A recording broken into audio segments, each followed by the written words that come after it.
सबको नमस्कार। दिल्ली में कोरोना का कहर जारी है। बहुत ज़्यादा कोरोना बढ़ गया है और उसी के मद्देनज़र पिछले हफ्ते हम लोगों ने 6 दिन का लॉकडाउन लगाया था, जो कि कल सुबह 5 बजे ख़त्म हो रहा है। जिस तरह से तेज़ी से केसेस बढ़ रहे हैं दिल्ली के अंदर, उसको देखते हुए ये लॉकडाउन लगाना बहुत ज़रूरी हो गया था। ये एक तरह से आखिरी हथियार है कोरोना के से डील करने के लिए, लेकिन जिस तरह से केसेस बढ़ रहे थे, ये आखिरी हथियार इस्तेमाल करना ज़रूरी हो गया था। लेकिन अभी भी कोरोना का कहर जारी है और कोरोना कम नहीं हो रहा। तो इसीलिए उसके मद्देनज़र कई लोगों के भी, जनता के बीच में भी जब हम लोगों ने बात करने की कोशिश की, सबका मत यही है कि लॉकडाउन को भी और बढ़ाना चाहिए। तो लॉकडाउन को दिल्ली के अंदर 1 हफ्ते के लिए और बढ़ाया जा रहा है, अगले सोमवार को सुबह 5 बजे तक के लिए।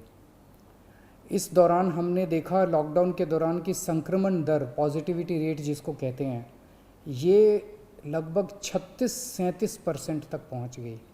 आज तक इतनी संक्रमण दर हमने दिल्ली में तो नहीं देखी, बाकी दुनिया भर में हो सकता हुई हो कहीं पे, लेकिन 36-37% तक संक्रमण दर पहुंच गई।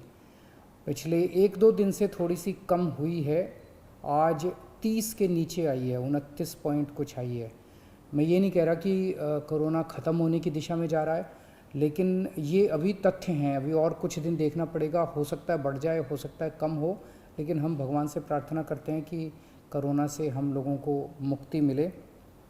पिछले कुछ दिनों से हम देख रहे हैं कि दिल्ली में ऑक्सीजन की काफ़ी ज़्यादा समस्या हो रही है। दिल्ली में ऑक्सीजन की काफ़ी कमी महसूस हो रही है। दिल्ली की इस वक्त ज़रूरत 700 टन की है और हमें केंद्र सरकार से 480 टन अलॉट हुई है। कल 10 टन और अलॉट किया केंद्र सरकार ने, 490 टन अब दिल्ली को अलॉट हुई है। लेकिन ये पूरी अलॉटमेंट भी अभी दिल्ली में नहीं आ रही है, इसका भी काफ़ी कम, एक तरह से कल 330-335 तक ही दिल्ली पहुंची है। तो 700 टन की ज़रूरत है इतने कोरोना की महामारी में, उसके मुकाबले में 330-335 ही पहुंच रही है। ये दिल्ली जो ऑक्सीजन की कमी है, दिल्ली के अंदर ऑक्सीजन पहुंच नहीं रही है, जगह जगह से जो ऑक्सीजन आनी है, ये एक बहुत बड़ा कारण है जो ऑक्सीजन की कमी जगह जगह अस्पतालों में महसूस हो रही है। लेकिन हमारे ऑफिसर्स, हमारे सभी मंत्रीगण, हमारे सभी लोग रात रात भर पिछले कुछ दिनों में, जब से ऑक्सीजन की कमी हुई है, एक एक अस्पताल जहाँ जहाँ कमी है वहाँ सप्लायर से, मैन्युफैक्चरर से, ट्रक ड्राइवर से जो लेके आ रहा है उससे फ़ोन कर करके कोशिश कर रहे हैं कि समय पे अस्पताल में पहुँचे। मैं ये नहीं कहूँगा कि सारी कोशिशें कामयाब रही, कई जगह फेल भी हुए हम लोग, और कई जगह हम समय पे ऑक्सीजन पहुंचाने में हमारी टीम कामयाब भी हुई। तो सबसे पहले तो मैं उनको जो रात रात भर काम करके और अस्पतालों तक ऑक्सीजन पहुंचाने की जो लोग भी कोशिश कर रहे हैं, उन सबका मैं धन्यवाद करना चाहता हूं कि इतने मुश्किल समय में इतनी मेहनत कर रहे हैं।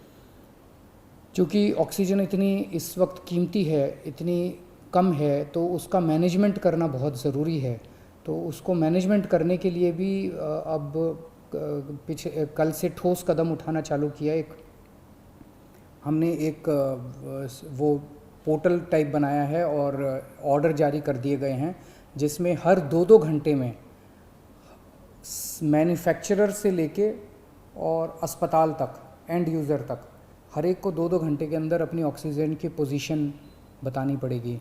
कि मैन्युफैक्चरर को बताना पड़ेगा कि पिछले 2 घंटे के अंदर कितने ट्रक उसके निकले, सप्लायर को बताना पड़ेगा कि कितने ट्रक उसके दिल्ली के अंदर, दिल्ली की तरफ जा रहे हैं, अस्पतालों को बताना पड़ेगा कि पिछले 2 घंटे में कितनी इस्तेमाल हो गई, कितने घंटे की और बच गई। ये सारी चीज़ें ताकि दिल्ली सरकार को पता रहे कि कहाँ कमी आने वाली है। तो इसके अलावा केंद्र सरकार से काफ़ी सहयोग मिल रहा है। कल भी पूरा दिन केंद्र सरकार के अलग अलग मंत्रालयों के साथ हमारे ऑफिसर्स की टीम बैठी रही और दोनों टीमें, केंद्र सरकार और दिल्ली सरकार, अच्छे से मिलके काम कर रही हैं और कोशिश की जा रही है कि जो भी सप्लाईज़ आने में दिक्कत हो रही है, उन दिक्कतों को दूर किया जा सके। और मैं समझता हूँ कि आने वाले कुछ दिनों के अंदर ये बहुत ज़्यादा अफरा तफरी का जो आलम है ये ठीक हो जाना चाहिए। कल हम पूरी कोशिश कर रहे हैं कि जहाँ से भी, और केंद्र सरकार से तो मदद मिल रही है, और भी जहाँ से भी हम लोगों को ऑक्सीजन मिल सके, ऑक्सीजन के टैंकर मिल सके, पूरे देश से, दुनिया भर से हम पूरी कोशिश कर रहे हैं। कल देश के सभी मुख्यमंत्रियों को मैंने चिट्ठी लिखी है कि अगर आपके यहाँ, आपके राज्य में, गवर्नमेंट में या किसी कंपनी में कोई ऑक्सीजन की पॉसिबिलिटी हो तो हमें ऑक्सीजन मुहैया कराइए, ऑक्सीजन टैंकर मुहैया कराइए। कुछ एक राज्यों के साथ बातचीत भी शुरू हुई है, जब भी कुछ कॉन्क्रीट नतीजे आएंगे मैं आपको ज़रूर बताऊंगा। लेकिन बहुत ज़्यादा कठिन परिस्थिति है, इन कठिन परिस्थितियों के अंदर सब मिलके काम कर रहे हैं। मैं उम्मीद करता हूं कि ये जो इतनी बड़ी इमरजेंसी क्रिएट हो गई है, इससे हम लोगों को जल्द छुटकारा मिलेगा। बहुत बहुत शुक्रिया।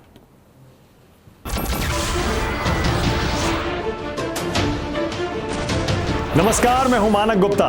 अगर आपको हमारा ये वीडियो पसंद आया हो तो इसे लाइक और शेयर जरूर करें, और हाँ, हमें सब्सक्राइब और फॉलो करना ना भूलें ताकि आप देश और दुनिया की कोई खबर मिस ना करें। तो जुड़े रहिए हमारे साथ और देखते रहिए News 24।